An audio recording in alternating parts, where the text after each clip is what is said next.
Hi folks, and welcome to another topical deep dive here on the Cord Cutters News Channel. And this one's for all the first-timers and could-be first-timers out there. Yes, this week we're focusing on our favorite tips for those considering a move away from cable or satellite for the very first time. Maybe you're tired of your cable or satellite service, and maybe you've heard of this whole cord-cutting phenomenon, but you're a bit intimidated about where to start. Well, we've gathered together our best bits of advice to hopefully make that leap a little less daunting. And we also reached out to our cord-cutting tech support group over on Facebook for their advice as well. So, are you looking to cut the cord? This one's for you. This is Cord Cutting 101, the best tips for cutting the cord. What is cord cutting anyway? Well, put simply, when we talk about cutting the cord, we're talking about the act of canceling your cable or satellite service and moving to something more flexible and potentially more affordable like streaming services. But it's also a bit of a misnomer because cutting the cord doesn't mean you're completely cord-free. For most of the cable and satellite alternatives out there, you'll still need some sort of connection to the internet. Now, if you get your internet service from the same company that provides your cable or satellite TV, well, that might not feel like you're cutting the cord entirely, but odds are it's still worth exploring. So let's talk about our favorite tips for first-time cord cutters. Before you make the cut, take your time. The first thing to remember is that cord cutting is not a single either-or proposition. You can dip your toes in gradually and experiment with as much as you're comfortable with.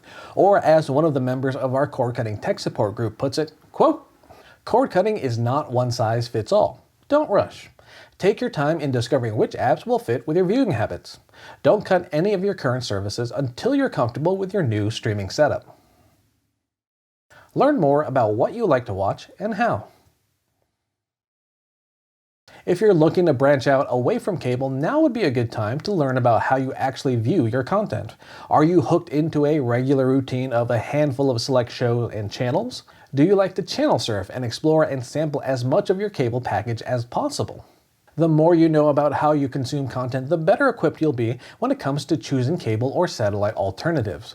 Take it from another member of our Facebook group. I think it is important for newbies to figure out what they want their experience to be like. A person who binge watches is going to be very different from a channel surfer.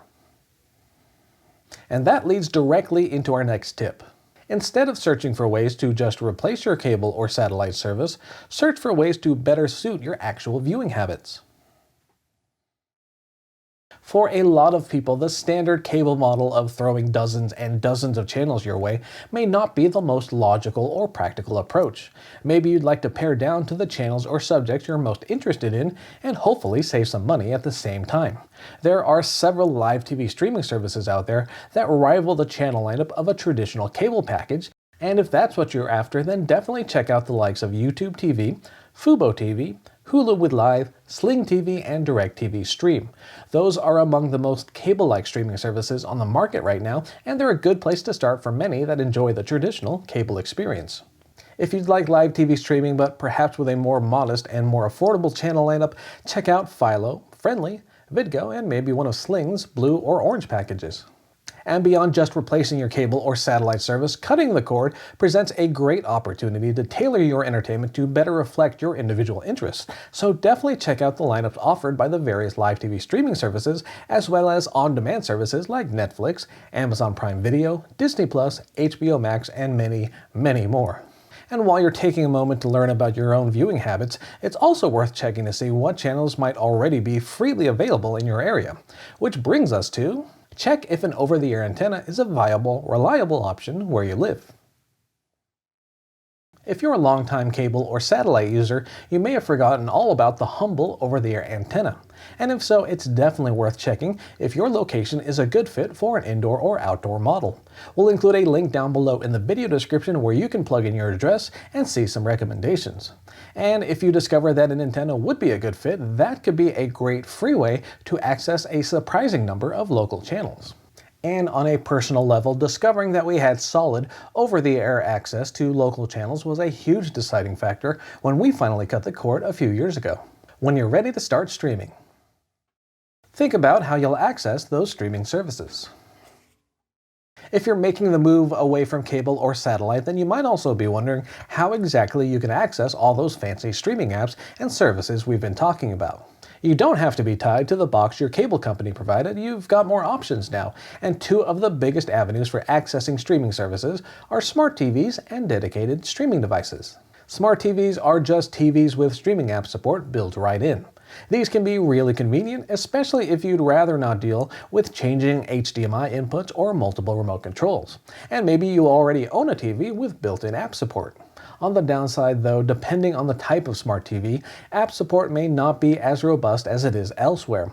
Also, the performance may not be as impressive as it could be on the dedicated streaming devices we'll discuss in a second. But if the convenience and simplicity intrigue you, it might be worth exploring a smart TV as the next centerpiece in your living room. On the other hand, dedicated streaming devices can add app support and streaming smarts to your TV for less money compared to buying a brand new smart TV. They're often small, unassuming boxes that don't take up too much space in your entertainment center, and some are so small they just hang off of an HDMI connection out of sight on the back of your TV. Dedicated streaming devices can offer better performance than many smart TVs, which can translate into quicker app loading and smoother menu navigation, and it's often easier and cheaper to upgrade a dedicated device versus upgrading your smart TV. And by the way, even if you have a smart TV, you can still add a dedicated streaming device if you don't like using the apps on your smart TV. In other words, you have some flexibility here. Don't be afraid to experiment. The sheer number of streaming options out there can be overwhelming, but there is no rush and no minimum number you need to try before you make your choices. So take your time and check out the services that have the channels and content you're interested in. Take advantage of free trials and extended trial periods to really get familiar with the service and see how well it runs on your smart TV or dedicated streaming hardware. Many of these services make it really simple to cancel service too, which makes experimenting even easier. Ask your friends and family what services they like, what they like about them, and what they don't like about them. And if you're all up for in-person visiting right now, maybe pay them a visit and take some time to try out the services they use to see if you like how the apps are organized and if you enjoy using the service. And again, you can try out any number of streaming apps at one time before you decide to cut your cable or satellite bill, so test away. But just remember to cancel any free trials for services you're not interested in before they start charging you. Decide what's important to you and which features aren't worth the extra cost. Okay, maybe you've narrowed your choices down to one or more streaming services. In a lot of cases, you can still tailor your experience to more closely match your needs. Some services offer different payment tiers with different features and options, and maybe you don't need everything that a top-tier plan offers. Andrew G. from our Cord Cutting Tech Support group has a good example when it comes to paying for features you want and avoiding ones you don't. Ask yourself, do you really need a DVR? If that's important, great. If it's not, don't go out of your way to find a streaming service that has one at the capacity you think you need and then not use it. No, really, take your time. I know we already said this is the first thing you should remember about cutting the cord, but it's definitely worth repeating and reminding yourself as you start familiarizing yourself with the growing number of streaming options. I'll let Greg D. from our Facebook group take it from here. This will be a new experience and can seem intimidating. You don't have to cut the cord on day one. Take your time and make an informed decision and get services that fit your wants. When you are all done and pull the trigger, figure out what you're going to do with all that cash you're going to save every month. Wrapping it all up. So there you go, those were some of our favorite tips for getting started in the world of cord cutting. And as always, thank you for watching. And of course, if you consider yourself a cord cutting veteran, be sure to add your favorite tips and tricks in the comments section down below. Maybe you've picked up some best practices over the years, or maybe there are steps you wish you would have taken when you first canceled your cable or satellite bill. You might be helping someone who's been on the fence about cutting the cord and just needs a little encouragement. And if this is your first time visiting our channel, welcome. We hope you found this video useful, and we also hope you consider clicking on those like and subscribe buttons down below. We'd really appreciate it, and we publish videos every week to keep cord cutters and streamers out there up to date on all the latest news, all the latest hardware and services, and a whole lot more. Plus, you'd be joining a great group of knowledgeable cord cutters, and we'd love to have you. And don't forget our Cord Cutting Tech Support group over on Facebook. For now, though, my name is Philip Palermo. Thanks again for tuning in, and we'll see you all next time. Take care.